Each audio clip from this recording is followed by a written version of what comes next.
2:30 da tarde. Um restaurante cheio. Sábado comum em Teresina, 1974. Um empresário almoça tranquilamente com 2 amigos. Risadas, copos tilintando, música ao fundo. De repente, 6 policiais entram pela porta. O delegado mais temido do Piauí caminha direto até a mesa dele. 30 segundos depois, 3 policiais estão mortos no chão. Sangue escorrendo entre as cadeiras. Gente correndo, gritando. O caçador de bandidos caiu com vários tiros na cabeça. O homem que disparou, dono de fábrica de doces, usava gravata, citava a Constituição, frequentava festas da alta sociedade. Ninguém esperava que ele sacasse uma arma e matasse 3 agentes da lei em plena luz do dia. Mas o mais bizarro ainda estava por vir. Ele foi julgado. O júri o absolveu por unanimidade. Voltou para essa prisão, mas saía todo dia para trabalhar, almoçar em restaurantes, circular livre pela cidade. Enquanto isso, pessoas ligadas ao caso começaram a aparecer mortas. Um tiro na nuca aqui, uma execução ali. E ninguém era preso. Ninguém investigava. O silêncio virou lei. Por 4 anos, esse homem viveu numa zona cinzenta entre ser réu e ser intocável. Até que numa tarde de sábado, bêbado num cabaré da periferia, ele gritou o próprio nome alto demais. A polícia chegou em minutos. Dessa vez, não houve julgamento. Esta é a história real de José Maria Chaves. O pistoleiro de gravata que desafiou a lei, matou quem quis, foi absolvido pelo júri e morreu executado onde começou, num sábado qualquer, quando baixou a guarda. Teresina respirava devagar nos anos 70. A capital do Piauí crescia sem pressa, arrastando consigo o peso de uma província onde política, violência e dinheiro se misturavam como cachaça com mel. Nos bairros centrais, quitandas disputavam espaço com oficinas mecânicas e bares que não fechavam antes da madrugada. Nas periferias, a miséria convivia de perto com homens que faziam a própria lei, donos de terra com sobrenome pesado e empresários cuja reputação ninguém ousava questionar em voz alta. Foi nesse cenário que José Maria Chaves começou a construir seu nome. E que nome! Ele tinha vindo do interior do Rio Grande do Norte, mais um retirante fugindo da seca e dos fantasmas que deixara para trás. Só que José Maria não era retirante comum. Trazia nas costas um passado que a justiça potiguar não havia perdoado, acusações de lesão corporal e ameaça que o transformaram em foragido. Mas Teresina era generosa com quem sabia se reinventar, e ele soube. Montou uma fábrica de doces no bairro Cristo Rei. O negócio prosperou rápido, dinheiro entrando, nome circulando. Para quem via de fora, José Maria Chaves era apenas mais um empresário de sucesso, daqueles que sobem na vida com trabalho duro e visão de futuro. Sorria fácil, conversava bem, sabia encantar. Mas quem conhecia Zé Maria de perto sabia que por trás daquele verniz de homem de negócios havia um sujeito que resolvia problemas de outro jeito. Com ferro na cintura e dedo leve no gatilho. Ele cultivava amizades poderosas, advogados, políticos, comerciantes de peso, mas também colecionava inimigos, principalmente entre os que vestiam farda e carregavam distintivo. Zé Maria andava armado sempre, tinha fama de valente e não escondia de ninguém. Aos poucos, sua presença foi se espalhando pela cidade como fogo em palhada seca. Todo mundo conhecia o nome. Poucos tinham coragem de cruzar o caminho dele. Fevereiro de 1974 chegou quente. A cidade se preparava para o carnaval, aquela euforia de véspera que enche os bares e solta as amarras. O posto King, na Avenida João 2013, virou ponto de encontro da elite local.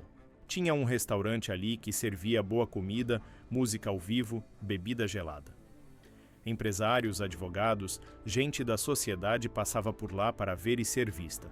Foi num sábado, dia 16, tarde de sol forte, que tudo desandou. José Maria estava almoçando tranquilo, acompanhado do advogado René dos Santos Rocha e do amigo Cláudio Vieira Lima. O clima era de descontração, risadas altas, conversa solta. Ninguém imaginava que aquela tarde de sábado comum estava prestes a virar história. A história mais sangrenta que Teresina já tinha visto, porque foi quando Francisco Teixeira Lima apareceu.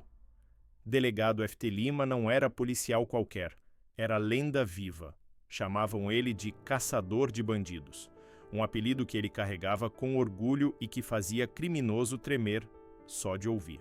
Tinha carreira longa, marcada por operações duras, prisões violentas, aquele tipo de policial que não negocia. Mas também era acusado de coisas que não aparecem nos relatórios oficiais: tortura, execução sumária, brutalidade sem freio. Até entre os colegas de corporação, o nome dele causava calafrio. Naquela tarde, F.T. Lima vinha com missão específica. Trazia na mão uma carta precatória da Justiça do Rio Grande do Norte, autorizando a prisão de José Maria Chaves. Processos antigos, dívidas com a lei que Zé Maria achava que tinha deixado para trás quando atravessou a fronteira do estado. O que aconteceu nos minutos seguintes ainda divide opiniões 5 décadas depois. Eram 2:30 da tarde quando os carros da Polícia Civil estacionaram em frente ao posto King. 6 homens desceram, todos armados, todos com cara de quem não estava ali para conversar. F.T. Lima foi na frente, entrou no restaurante, caminhou direto até a mesa onde José Maria comia. O teor da conversa entre os dois ninguém sabe ao certo. Mas a tensão explodiu em segundos, e aí veio o tiroteio. José Maria puxou a arma e começou a disparar. Não foi um tiro, nem 2. Foi rajada. Os policiais caíram antes de entender o que estava acontecendo. 2 deles nem chegaram a sacar as pistolas. O próprio F.T. Lima levou vários tiros no peito e na cabeça. Desabou no chão do restaurante com sangue se espalhando pelo piso. Copos voaram, cadeiras tombaram, gente gritando, gente correndo, gente se jogando no chão tentando não levar bala perdida. Quando o barulho cessou, 3 policiais civis estavam mortos. José Maria alegou legítima defesa. Disse que F.T. Lima chegou agressivo, que foi ameaçado, que o delegado puxou a arma primeiro e ele só reagiu para salvar a própria vida. Mas as testemunhas contavam outra história. Diziam que os policiais nem tiveram chance de reagir, que os tiros vieram rápido demais, que talvez José Maria não estivesse sozinho naqueles disparos. A verdade ficou em algum lugar entre o sangue derramado e as versões que cada um escolhia acreditar. O que ninguém discutia era o estrago. Teresina nunca tinha visto 3 policiais civis mortos de uma vez só, dentro de um restaurante de classe média em plena tarde de sábado. Os jornais explodiram, manchetes gritavam massacre, execução, chacina. A cidade ficou dividida ao meio. Uns viam José Maria como justiceiro que enfrentou o abuso policial. Outros enxergavam apenas um assassino frio travestido de empresário. Zé Maria fugiu do local, mas se entregou horas depois com o advogado a tiracolo. Os 2 amigos que estavam com ele, René e Cláudio, foram presos como cúmplices. Ficaram poucos dias detidos. Soltaram por falta de prova. Mas a história não acabou ali. 3 dias depois, numa terça-feira comum, René dos Santos Rocha foi encontrado morto dentro do próprio escritório no centro de Teresina. Um tiro na nuca, execução limpa, calibre pesado. A cidade mergulhou em pânico. E José Maria, mesmo atrás das grades, continuava sendo o nome que ninguém queria pronunciar alto demais. Quando chegou maio, Teresina parou. O júri popular de José Maria Chaves foi chamado de julgamento do século. A polícia militar cercou o fórum inteiro, viaturas em cada esquina. Jornalistas, advogados, parentes das vítimas, curiosos, todo mundo queria estar lá para ver o desfecho. O julgamento durou 3 dias intensos. O Ministério Público não perdoou. Acusações pesadas, laudos técnicos, fotos da cena, depoimentos que desmontavam a tese de legítima defesa. Os policiais mortos não tinham sacado as armas. Não houve confronto. Foi emboscada. Execução. A defesa, liderada pelo conceituado advogado Jurandir Porto, construiu narrativa diferente.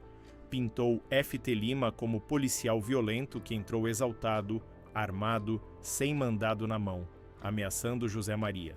Os tiros teriam sido puro instinto de sobrevivência. E então veio o veredito que chocou todo mundo: absolvição. 7 votos a 0. A plateia explodiu. Aplausos de um lado, gritos de revolta do outro. Parentes dos policiais mortos desabaram em lágrimas. Outros berravam por justiça. No dia seguinte, os jornais perguntavam se aquilo era justiça ou farsa. A comoção foi tão grande que o Tribunal de Justiça do Piauí anulou o júri alegando irregularidades no processo. A defesa recorreu. O novo julgamento nunca aconteceu. José Maria voltou para a prisão, mas não como preso comum. Em poucos meses, conseguiu autorização judicial para trabalhar fora durante o dia, voltando só à noite para dormir na cela. Reabriu a fábrica de doces, circulava por escritórios de advocacia, almoçava em restaurantes, aparecia em festas, sempre cercado de amigos influentes, sempre armado. A imprensa questionava como um homem acusado de matar 3 policiais a sangue frio podia andar solto pela cidade. A resposta era sempre a mesma ladainha burocrática sobre regime provisório e baixo risco. Mas todo mundo sabia que José Maria não era detento qualquer. Era tratado com deferência por carcereiros e funcionários do judiciário. Nunca faltava dinheiro, comida, apoio. Diziam que ele mantinha uma espécie de escritório do crime dentro da própria prisão, articulando negócios e resolvendo problemas alheios. Chamavam ele de pistoleiro de gravata, porque Zé Maria não era jagunço comum. Sabia se portar em sociedade, citava artigo de lei, usava a caneta com a mesma frieza com que usava o revólver. Era perigoso com cara de doutor.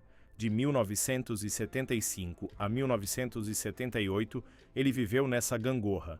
Oficialmente era réu aguardando novo julgamento. Na prática, circulava livre por Teresina.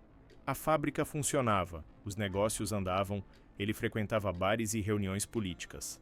A Polícia Civil, ainda sangrando pela perda de 3 dos seus melhores homens, evitava confronto. Ninguém queria ser o próximo a cair diante de José Maria Chaves. Crimes aconteciam pela cidade. Execuções que ninguém assumia. Mortes que ficavam sem explicação. A população sussurrava o nome de Zé Maria, mas nada se provava. Ninguém era preso. O silêncio virou norma. Os processos contra ele se arrastavam na burocracia do judiciário como se uma névoa legal cobrisse tudo.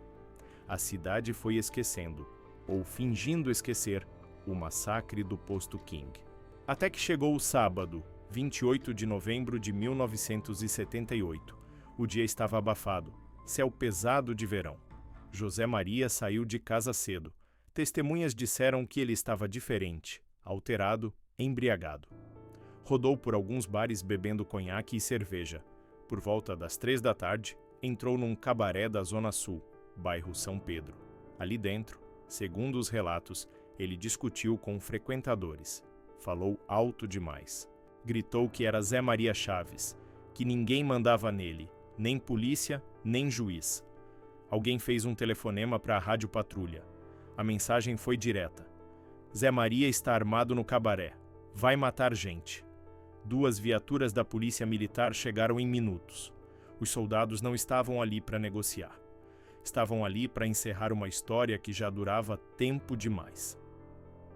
O que aconteceu dentro do cabaré ninguém sabe ao certo. A versão oficial diz que José Maria reagiu à abordagem e trocou tiros com os policiais, sendo morto no confronto. Moradores da região e gente que ouviu os disparos conta diferente. Dizem que foi execução fria. 3 tiros no peito, 1 na cabeça. O corpo saiu coberto por lençol manchado de sangue. Sem homenagem, sem lágrima pública. A morte de José Maria Chaves mal apareceu nos jornais. Notas curtas, nenhum editorial, nenhuma investigação.